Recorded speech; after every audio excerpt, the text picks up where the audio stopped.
Assalamualaikum warahmatullahi wabarakatuh. Alhamdulillahi rabbil alamin wa bihi nasta'in ala umuri dunya waddin. Wassalatu wassalamu ala sayyidina wa maulana Muhammad sayyidil awwalin wal akhirin wa ala alihi wa ashabihi wa man tabi'ahum ila yaumiddin, amma ba'du. Baik, hari ini kita masuk kepada pengajian seterusnya, iaitu berkaitan dengan pengenalan usul fiqh. Baik, sebagaimana yang kita telah bincangkan dahulu, usul fiqh ini dah wujud seiring dengan fiqh, iaitu sejak zaman Rasulullah sallallahu alaihi wasallam, ya. Mana-mana ilmu yang berkaitan dengan agama, ya, seperti ilmu fiqh, ilmu akidah, ilmu akhlak dan sebagainya, yang dinisbahkan kepada ajaran Islam ini, maka dia sudah muncul sejak daripada zaman Rasulullah sallallahu alaihi wasallam, ya. Cumanya seperti yang kita bincangkan sebelum ni, pada zaman Rasulullah tiada masalah berkaitan dengan apa-apa perkara yang berkaitan dengan agama Islam khususnya, kerana pada waktu itu Rasulullah sebagai sumber rujukan. Rasulullah sallallahu alaihi wasallam apabila berlaku apa-apa masalah di kalangan sahabat, maka sahabat akan terus rujuk kepada Rasulullah untuk tahu apakah penyelesaian bagi masalah tersebut, ya. Sebab Rasulullah adalah penerima wahyu. Jadi apa-apa masalah yang berlaku pada waktu itu tidak menjadi masalah bagi para sahabat, sebab panduan utama mereka adalah wahyu, ya. Sama ada wahyu itu secara langsung ataupun tidak langsung, ya. Sama ada jawapan bagi permasalahan tersebut diwahyukan Allah kepada Rasulullah melalui Al-Quran, ya, lafaz dan maknanya wahyu tersebut diturunkan kepada Nabi sallallahu alaihi wasallam yang disebut sebagai Al-Quran atau kalamullah, ataupun makna wahyu yang diberikan kepada Rasulullah dari sudut makna sahaja, tapi lafaznya daripada Rasulullah. Yang ini akan menjadi sunnah, ya. Jadi apa-apa yang datang daripada Rasulullah pada waktu itu adalah wahyu semata-mata. Jadi tak ada masalah. Kemudian zaman berlalu, ya, Islam makin luas, sampai kepada pelosok-pelosok dunia dan sebagainya, tempat-tempat yang jauh daripada sumber Rasulullah ataupun jauh daripada Rasulullah, maka kat sana timbul pelbagai isu dan masalah, ya. Maka kat sanalah ikhtiar di kalangan para ulama, ya, apabila masa dah berlalu jauh daripada Rasulullah sallallahu alaihi wasallam, maka kat sana ada usaha-usaha untuk mendisiplinkan ilmu-ilmu tu yang sabit dengan Al-Quran dan As-Sunnah, ya, supaya menjadi rujukan kepada umat-umat Islam terkemudian. Pada zaman sahabat pun tak ada masalah lagi. Sahabat pun kebanyakannya di kalangan para mujtahid, ya, yang jadi tak ada, kalau ada masalah di kalangan rakyat umat Islam pada waktu itu, boleh rujuk kepada sahabat, dan sahabat pada waktu itu tidak disibukkan dengan mendisiplinkan ilmu tertentu, ya. Mereka hanya menyampaikan apa sahaja yang disampaikan oleh Rasulullah SAW. Pada masa yang sama mereka juga berijtihad, ya. Selepas daripada itu, selepas banyak sahabat wafat, maka tidak ada lagi rujukan, ya. Tidak ada lagi rujukan yang boleh dinisbahkan kepada Rasulullah. Maksudnya tak ada lagi individu yang kita boleh ajukan, mereka boleh ajukan soalan dikarenakan mereka mengajukan soalan kepada sahabat. Tak ada lagi, sebab sahabat dah tak ada. Jadi pada waktu ini diperlukan orang-orang yang pernah belajar dengan para sahabat, ya. Mereka merasakan bahawasanya ilmu-ilmu yang sahabat sampaikan ini, yang sampai daripada Rasulullah sallallahu alaihi wasallam, perlu didisiplinkan, ya. Perlu dibukukan, perlu dibuat suatu usaha untuk menjaga ilmu ni. Jadi kat sana muncullah pelbagai ilmu-ilmu yang berkaitan dengan Islam, seperti ilmu akidah, ilmu tauhid, ilmu fiqah. Lepas tu ada pecahan dia lagi, ya, ilmu usul fiqh, ya, ilmu tasawuf, ilmu apa lagi, ilmu hadis, ya. Kalau Al-Quran adanya ilmu tajwid, ilmu qiraah dan sebagainya. Jadi usul fiqh ini seperti juga ilmu-ilmu lain, wujudnya sejak daripada zaman Rasulullah, cumanya dibukukan ataupun didisiplinkan kemudian. Ya, pada zaman Imam Syafi'i barulah terhasil satu buku usul fiqh yang dinamakan sebagai Ar-Risalah. Ya, pada zaman sebelum daripada Imam Syafi'i, macam mana pula Imam Malik contohnya? Adakah mereka tidak menggunakan usul fiqh? Adakah Imam Hanafi juga tidak menggunakan usul fiqh? Bahkan dia lebih awal hidup daripada zaman Imam Syafi'i. Maka mereka semua ada usul fiqh mereka. Ya, ada usul fiqh, ada ilmu usul fiqh yang mereka sudah disiplinkan, susun, cumanya mungkin tidak sempat ditulis. Ya, jadi tiada bukti mereka pernah menulis ilmu berkaitan dengan usul fiqh, ya, kecuali yang ada Ar-Risalah daripada Imam Syafi'i. Baik. Pengertian usul fiqh. Kita boleh definisikan usul fiqh ini secara berasingan. Usul itu definisi lain, fiqh itu definisi lain, ataupun kita boleh gabungkan, ataupun kita boleh definisikan usul dan fiqh itu sekali. Dia akan membincangkan suatu ilmu yang khas apabila kita gabungkan usul dan fiqh. Baik. Macam kita kata din tu agama. Din tu agama, agama tu luas. Ya, agama tu luas. Berbagai perbincangan yang kita boleh bincangkan kalau kita sebut perkataan agama. Tapi bila kita tambahkan depan dia usuluddin, ya, maka dia sudah menjadi suatu ilmu yang khusus, ya, yang perlu dibincangkan secara khusus, yang tidak melibatkan ilmu-ilmu lain. Macam tu juga ilmu usul fiqh. Fiqh dia suatu ilmu, tapi usul fiqh dia satu ilmu yang khusus, ya, yang khusus. Baik. Yang pertama, usul merupakan jamak bagi asal. Dari segi bahasa, sesuatu yang terbina atasnya sesuatu yang lain, ya. Asal itu merujuk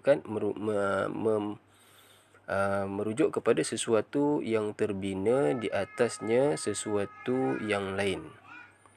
Ya, sesuatu yang terbina di atasnya sesuatu yang lain. Contohnya ayah kita. Ayah kita dan kita. Ayah kita tu kita panggil usul. Daripada ayah kita lahirlah kita. Ya. Maka kita bukan usul kepada ayah kita, tapi ayah kita lah usul kepada kita, asal kepada kita. Ya. Kalau tidak ada ayah, maka tidak ada kita. Secara logiknya macam tu. Istilah suatu kaedah, dalil atau yang disabitkan kekal. Adapun fiqh dari segi bahasa faham. May yuridillahu bihi khairan yufaqihu fid din. Ya, contohnya. Dari sudut istilah, mengetahui suatu hukum syarak yang berbentuk amali diambil daripada dalil-dalil terperinci. Maksudnya di sini, ilmu fiqh itu adalah tentang mengetahui hukum syarak, ya, mengetahui hukum syarak, apa yang Allah nak dan apa yang Allah tak nak, yang berbentuk amali, yang berbentuk perbuatan manusia, amali, ya, perbuatan manusia, seperti sembahyang dan sebagainya, diambil daripada dalil-dalil terperinci daripada Al-Quran dan As-Sunnah. Jadi ini definisi usul itu apa, fiqh itu apa. Tapi bila digabungkan usul fiqh, ya, dia jadi suatu perbahasan yang khusus, yang berbeza, ya, iaitu mengetahui dalil fiqh yang berbentuk ijmal, umum. Atau kalau ilmu fiqh tadi, dia dalil yang berbentuk, mengetahui dalil yang berbentuk tafsili, ya, tafsil, tafsili. Ya, bersumberkan dari dalil-dalil yang qat'i dan yang zanni. Dalil qat'i maksudnya sumber yang disepakati. Ya, mengetahui dalil-dalil fiqh yang berbentuk umum bersumberkan dari dalil-dalil qat'i dan zanni. Ya, sama ada qat'i ataupun zanni. Kita ilmu fiqh ini, ilmu usul fiqh ini suatu ilmu yang membincangkan tentang macam mana nak tahu penggunaan dalil-dalil daripada Al-Quran dan As-Sunnah. Ya. Juga dalil-dalil yang lain. Quran, As-Sunnah dan sebagainya. Jadi dalil-dalil ni ada banyak. Bahagi kepada dua, iaitu qat'i dan zanni. Qat'i merujuk kepada dalil-dalil yang disepakati oleh ulama. Maksudnya semua ulama ambil benda ni. Contoh Al-Quran. Al-Quran tak ada satu pun ulama yang tolak. Kita ambil dari segi mazhab lah. Jadi dari segi mazhab, keempat-empat mazhab yang masyhur dalam Islam ni, contohnya Hanafi, Maliki, Syafi'i dan Hambali, semuanya sepakat kalau nak ambil hukum, ambil daripada Al-Quran dulu. Nak ambil dalil, ambil daripada Al-Quran dulu. Semua mazhab macam tu. Yang kedua, boleh juga ambil daripada sunnah. Jadi tidak ada satu mazhab pun yang menolak sunnah. Bahkan mereka mendahulukan sunnah dalam segala hal. Kalau ada masalah, maka akan cari dalil sunnah. Ya. Mula-mula mereka akan merujuk Al-Quran, kemudian mereka akan merujuk sunnah. Mungkin dekat Al-Quran tu tak dijelaskan, maka mereka akan melihat kepada sunnah. Sekiranya sunnah menjelaskan. Ya. Maka keempat-empat mazhab dan mana-mana mazhab Ahlussunnah wal Jamaah, mereka akan berpegang kepada Al-Quran dan As-Sunnah. Sekiranya tidak ada dalam Quran dan Sunnah ataupun ada tapi kurang jelas, maka mereka akan lihat kepada ijma'. Ijma' para sahabat. Keempat-empat mazhab ataupun mana-mana mazhab Ahlussunnah wal Jamaah, mereka semua menerima ijma'. Ijma' ni kita akan bincangkan nanti dalam bab sumber hukum yang disepakati, iaitu suatu kesepakatan para ulama tentang sesuatu hukum selepas daripada zaman Rasulullah. Maksudnya selepas daripada zaman Rasulullah, sama ada zaman sahabat, tabi'in atau tabi'in atau seterusnya, sekiranya mereka bersepakat, ya, ini merujuk kepada para mujtahidin, sekiranya mereka bersepakat tentang sesuatu hukum, maka ini dinamakan sebagai ijma'. Contoh, solat. Solat, ijma' para ulama daripada mana-mana mazhab pun, hukum solat adalah wajib. Wajib. Ini ijma'. Jadi ijma' ini nilai dia tinggi. Kedudukan dia selepas daripada Al-Quran dan Sunnah. Bahkan siapa yang mengingkari ijma', hukumnya kufur. Contoh kata ada orang kata ijma' solat itu tak wajib, maka dia sudah mengingkari ijma'. Mengingkari ijma' boleh jatuh kepada kekufuran. Dan yang keempat, kias. Kias pun merupakan salah satu sumber hukum yang disepakati oleh para ulama. Maksudnya dalam masalah tak ada Quran, tidak mereka tidak menjumpai dalilnya dalam Al-Quran ataupun hadis ataupun ijma', maka mereka boleh menggunakan kias sebagai salah satu sumber hukum, iaitu menyamakan sesuatu masalah yang ada dalam Al-Quran ataupun Sunnah dengan suatu masalah yang tidak ada dalam Al-Quran dengan Sunnah. Ya. Berdasarkan kepada persamaan sifat. Sifat dia sama contohnya. Contohnya arak. Arak hukumnya dalam Quran. Ya. Yang jadi masalah, arak tak ada masalah lah sebab jelas pengharamannya. Tapi contoh, dadah, ekstasi contohnya dan sebagainya, air ketum ke dan sebagainya, dia tidak disebutkan secara langsung oleh Al-Quran ataupun Sunnah. So macam mana nak tetapkan hukum? Jadi mereka akan lihat kepada hukum yang dah ada dalam Al-Quran ataupun Sunnah, yang hukum tersebut, perkara tersebut, dia mempunyai sama sifat dengan perkara yang kita nak cari hukum tu. Contohnya dadah tadi, benda kita nak cari hukum. Kita kena cari suatu perkara yang Al-Quran dan As-Sunnah dah jelaskan haram ke wajib ke apa ke, kita nak samakan benda tu dengan benda yang kita nak cari ni. Jadi cari, maka mereka menjumpai hukum arak dalam Quran, ya, juga sunnah tentang pengharamannya. Jadi illah dia apa, ataupun sifat dia apa, kenapa dia diharamkan? Kerana arak itu mempunyai sifat mabuk. Jadi ada tak pada dadah sifat mabuk tu? Rupanya ada. Jadi ada, maka hukumnya samakan. Ini namanya kias.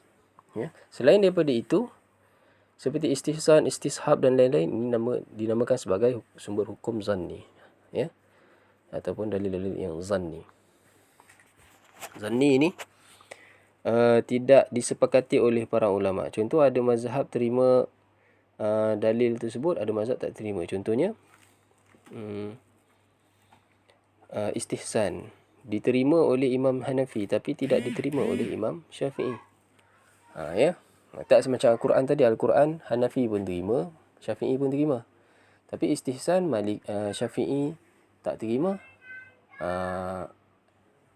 Hanafi pula terima.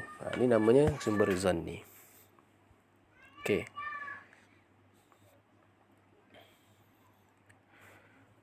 Perbincangan usul fiqh ini meliputi kepada cara ataupun metod pengambilan hukum. Bukan mereka membahaskan tentang dalil sahaja, tapi cara ataupun metod untuk ambil hukum syarak tu, ya. Daripada dalil-dalilnya lah, daripada nas-nasnya, Al-Quran, Sunnah dan sebagainya. Contohnya, macam mana kita nak tahu tentang hukum solat? Macam mana kita nak tahu tentang hukum solat? Ya, hukum solat tu nak letakkan dalam kategori apa? Wajib ke, sunat ke, haram ke, makruh? Harus. Jadi semua orang, umat manusia ni, umat Islam ni kebanyakannya sepakat bahawasanya, baik tanya siapa-siapa lah, orang awam pun, kanak-kanak tahu dah solat itu hukumnya wajib. Ya, tapi macam mana dia nak jadi wajib tu? Apa proses dia? Ini proses di antaranya, mereka cari dalil daripada Al-Quran ataupun sunnah, dan mereka lihat, kaji selidik dalil yang datang tu apa bentuknya, ya, sirah dia macam mana, apa maksud yang nak disampaikan, contohnya. Jadi dalil dalam Quran, wa aqimus solah, dan dirikanlah solat. Dia tidak membahaskan tentang kewajipan kat sini. Dia hanya tunjuk dalil saja. Wa aqimus solah, dan dirikanlah salat sembahyang, solat. Ya, dan dirikanlah salat. Maka kat sini ulama membuat kesimpulan bahawasanya mana-mana hukum Al-Quran ataupun Sunnah yang berbentuk perintah, maka dia membawa hukum wajib. Contohnya wa aqimus solat, dan dirikanlah salat, ini menggunakan ayat perintah, ya, fi'il amar. Maka mana-mana ayat-ayat perintah di dalam Al-Quran dan Sunnah itu, maka kebanyakannya perkara ni semua, perintah-perintah ini semua membawa hukum wajib. Ya. Jadi macam mana solat itu boleh jadi wajib? Ini proses dia.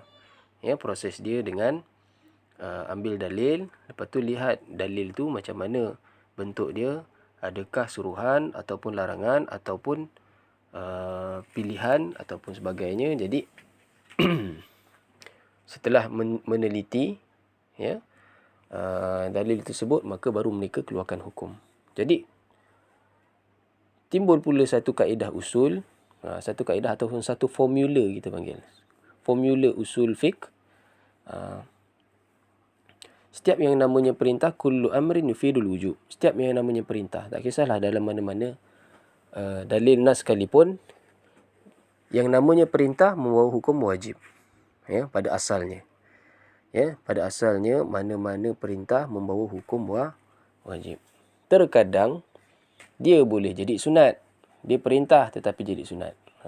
Adalah sebab-sebabnya, ataupun kita kata adalah karinah-karinahnya, ya, yang menyebabkan dia jadi sunat. Baik, pertumbuhan dan perkembangan ilmu usul fiqh. sebelum penyusunan fasa pertama, iaitu pada zaman Rasulullah sallallahu alaihi wasallam, ini tidak ada masalah pada waktu zaman Rasulullah sebab Rasulullah sebagai sumber hukum jadi tidak perlu kepada penyusunan. Ya. Ijtihad di kalangan sahabat juga berlaku ketika berjauhan dengan Rasulullah. Ijtihad pun dah berlaku, ya, apabila mereka berjauhan dengan Rasulullah. Baik, so dah ada usul fiqh time tu. Ya, time zaman Rasulullah pun dah ada usul fiqh. Cumanya pada waktu tu tidak dibincangkan ataupun tidak didisiplinkan, kerana masa tu tidak ada keperluan lagi. Cukup sekadar mereka merujuk kepada Rasulullah sallallahu alaihi wasallam, ya, melalui Al-Quran ataupun sunnah beliau. Dan ilmu usul fiqh tidak dibincangkan dan tiada penulisan yang berlaku pada fasa pertama. Ya, pasal yang lepas tu kemudian zaman sahabat dan zaman tabi'in. Zaman sahabat dan zaman tabi'in pun belum berlaku penyusunan. Ya, mereka sibukkan benda yang lebih utama, contohnya susun Al-Quran dan sebagainya. Ya. Maka pada waktu ni belum lagi berlaku penyusunan. Ya, tabi'in ini merujuk kepada orang yang hidup sempat dengan para sahabat ataupun sempat dengan sahabat tetapi tidak sempat bertemu dengan Rasulullah sallallahu alaihi wasallam. Okey, baik.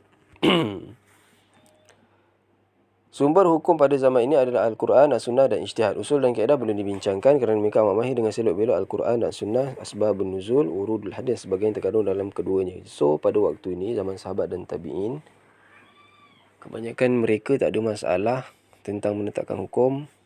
Mereka tidak jauh daripada zaman Rasulullah. Jadi, mereka tidak memerlukan kepada disiplin ilmu fiqh tu ataupun usul fiqh tu. Ya, mereka lebih sibukkan tentang perkara yang lebih utama seperti berdakwah dan sebagainya. Ya. Pertumbuhan dan perkembangan ilmu usul fiqh. Jadi metodologi pengisbat hukum telah tersemat dalam diri. Ya, antara sebab kenapa tidak perlu penyusunan usul fiqh pada zaman sahabat, kerana mereka semua tahu cara-cara untuk istinbat hukum, keluarkan hukum. Ya, sebab Nabi dah pernah ajar mereka. Ya. Contoh hukum yang diistinbatkan oleh Abdullah bin Mas'ud ialah iddah bagi perempuan mengandung kematian suaminya dengan melahirkan anak kandungnya. Ya, contohnya sebelum tu dah ada iddah bagi perempuan yang wal mutallaqatu yatarabbasna bi anfusihinna thalathata quru' tu. Perempuan yang ditalakkan maka kenalah dia menahan diri daripada berkahwin, ya, ataupun kita bagi tempoh iddah selama 3 kali suci. Tapi ada pula macam mana pula sekiranya seseorang yang mengandung, mereka orang yang mengandung ni tidak melalui proses haid, adakah perlu kepada 3 kali suci? Ya. Kalau orang mengandung 9 bulan, maka 9 bulan itulah dia tidak datang haid. Jadi macam mana nak tunggu proses 3 kali suci itu kalau sucinya sahaja yang pertama sudah memakan 9 bulan. Ya. Maka Ibnu Mas'ud berijtihad bahawasanya iddah bagi perempuan yang mengandungkan anak, sekiranya perempuan tersebut diceraikan suaminya, maka dia hanya perlu tunggu sehingga bayi itu lahir. Maka ini adalah iddah bagi perempuan yang mengandung. Jadi dah ada ilmu usul fiqh dalam diri mereka, cuma tak ada penyusunan. Pertumbuhan dan perkembangan ilmu usul fiqh fasa kedua, iaitu selepas daripada zaman tabi'in ataupun wujudnya pada zaman tabi'in, khususnya pada zaman Imam Syafi'i. Ya. Kenapa perlunya penyusunan ni? Sebab zaman-zaman kemudian ini jauh dengan zaman para sahabat, jauh daripada zaman para sahabat. So tak boleh nak rujuk para sahabat, jauh daripada zaman Nabi, ya. Maka untuk menjaga Islam ni, maka ulama-ulama ni disusun ilmu-ilmu tertentu. Ya, disusun ilmu-ilmu tertentu supaya apa-apa pun umat yang lahir selepas daripada itu tidak terjerumus kepada kesesatan contohnya, ya.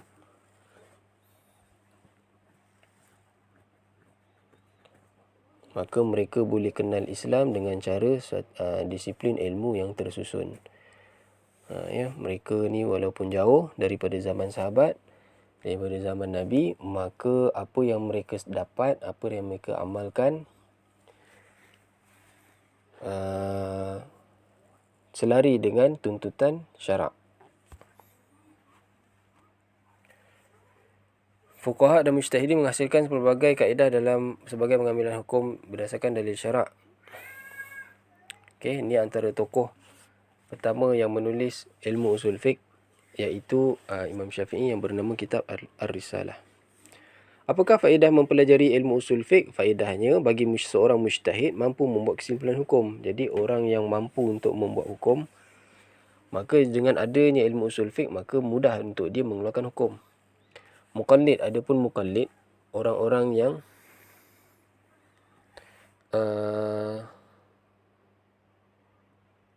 yang hanya mengikut sahaja pendapat para ulama tentang sesuatu masalah ataupun hukum, dapat faham dengan jelas tentang hukum yang istinbat oleh mujtahid. Mereka kata, contohnya, mereka tahu sembahyang tu wajib, tapi macam mana kewajipan sembahyang itu diambil kira, ya.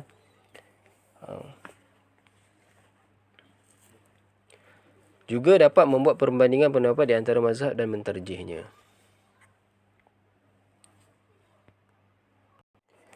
Baik, tadi kita dah bincangkan sedikit berkaitan dengan pengenalan ilmu usul fiqh, daripada sudut definisi sehinggalah perkembangannya, penulisannya secara umum. Kemudian kita akan pergi kepada topik kita yang seterusnya, tajuk kita yang seterusnya, iaitu hukum syarak. Jadi kita dah mula bincangkan konten yang perlu ada, yang perlu kita lalu, yang perlu kita bahas dalam perbincangan usul fiqh, iaitu hukum syarak. Hukum syarak dari segi maknanya, hukum, ya. Hukum tu sahaja, ataupun hukum syarak tu juga, bila digabungkan dia jadi suatu ilmu berkaitan dengan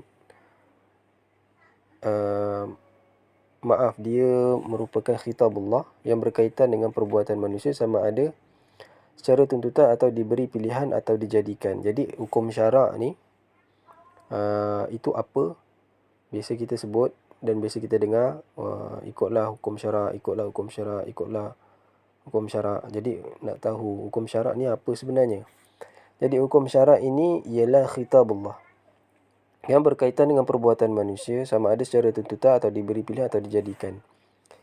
Iaitu dia berkaitan dengan khitab ataupun dengan kata lain kita panggil dia dengan kalamullah, khitabullah ataupun kalamullah, ya.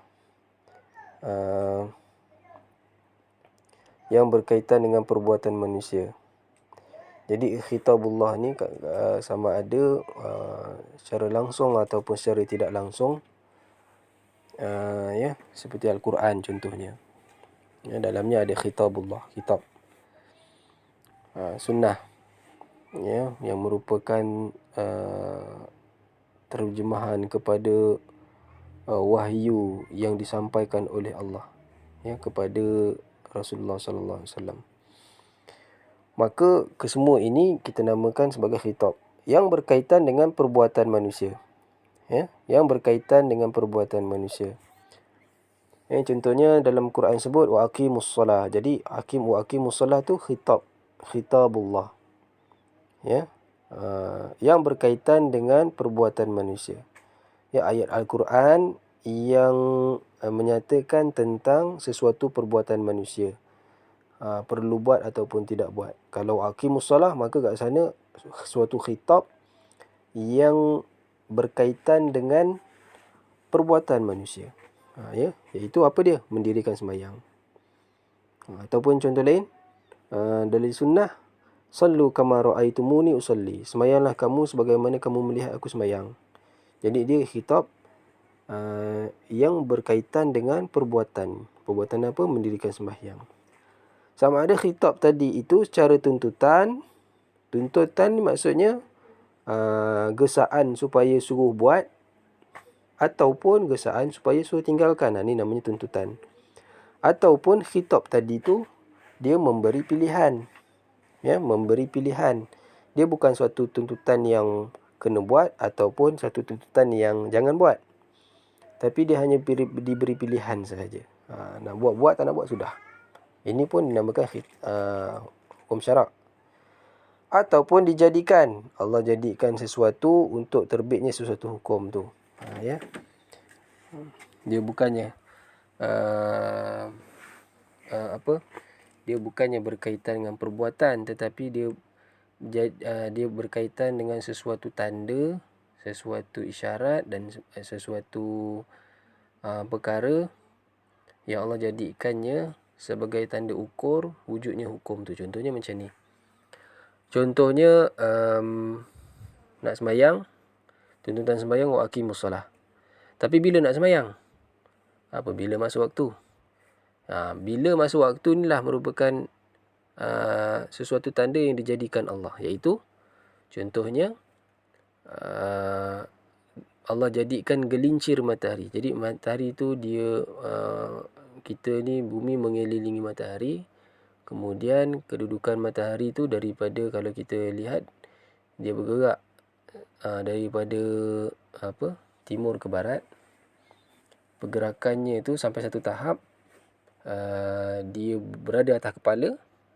Lepas tu dia jatuh ke arah barat sikit.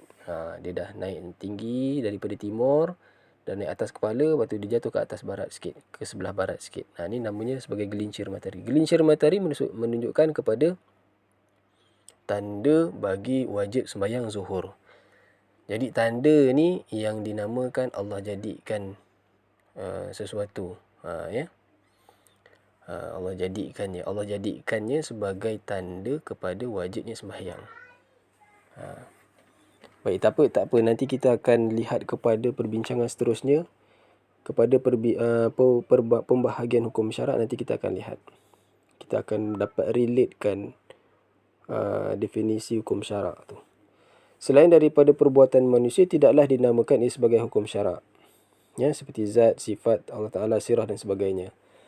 Contoh kita kata khitabullah tadi, yang kita ambil daripada Al-Quran ataupun As-Sunnah. Sekiranya khitab tadi bukan berkaitan dengan perbuatan manusia, maka kita tak namakan dia sebagai sumber hukum syarak. Contohnya kita kata Allahu la ilaha illa huwal hayyul qayyum. Ya. Lafaz ayat Al-Quran yang kita namakan dia dengan ayat kursi. Maka kat sana dia menerangkan tentang sifat Allah. Allahu la ilaha illa huwal hayyul qayyum. Dia bukannya suatu perbuatan. Ya. Dia hanya ceritakan tentang, khitab tadi tu menceritakan tentang sifat Allah. Jadi dia khitab juga. Tetapi khitab dia tu bukan berkaitan dengan perbuatan manusia.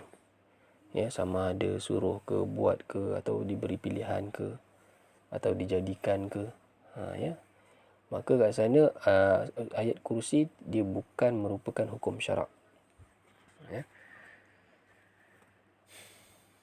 Jadi daripada definisi tadi, khitabullah yang berkaitan dengan perbuatan manusia sama ada tuntutan ataupun diberi pilihan ataupun dijadikan. Maka daripada definisi dia tadi tu, maka hukum syarak dibahagikan kepada dua, iaitu yang pertama hukum taklifi dan yang kedua hukum wadai.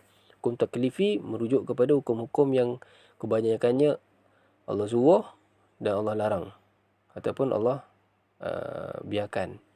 Jadi kat sana timbullah beberapa pembahagian. yang namanya hukum wajib, hukum sunat, hukum haram, hukum makruh dan hukum harus.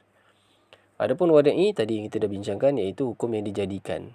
Allah jadikan sesuatu tu sebagai sebab, sebagai syarat ataupun sebagai penghalang. Nanti kita akan lihat satu persatu.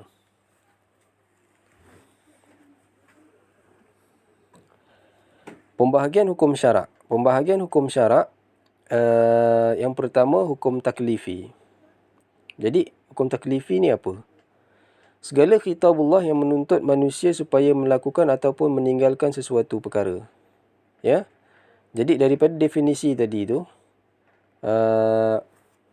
khitabullah yang berkaitan dengan, kita lihat kepada definisi usul hukum syarak tadi.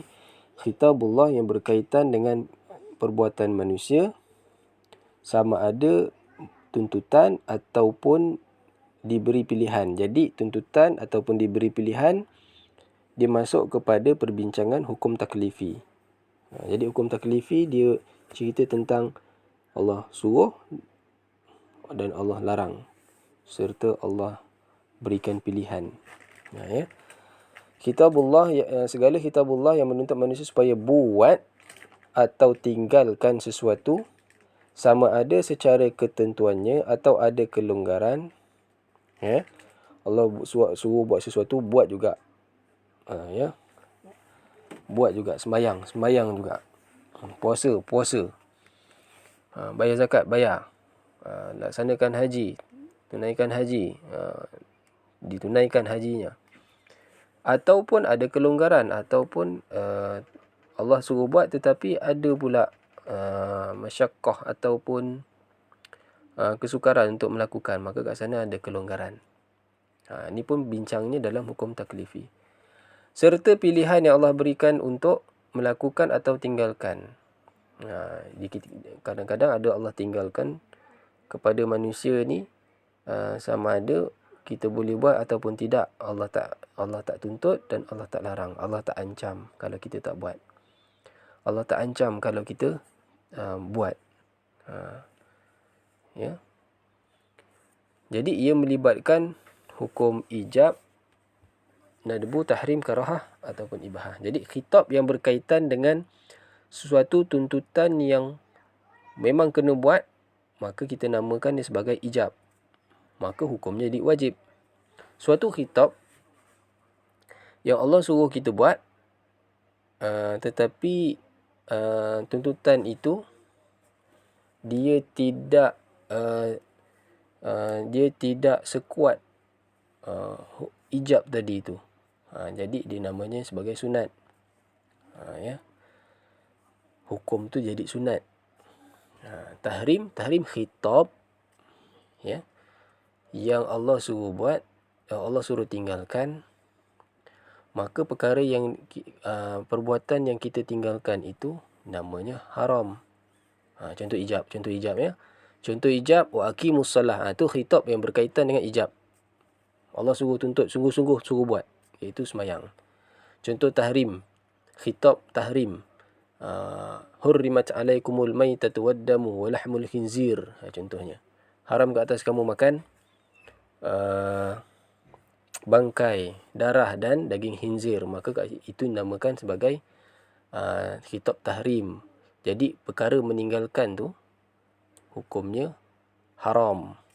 Karahah, khitab berkaitan dengan kena tinggalkan, tapi kalau buat juga tidak mengapa, yang dinamakan sebagai perkara tersebut makruh. Serta ibahah, hukumnya harus. Ya.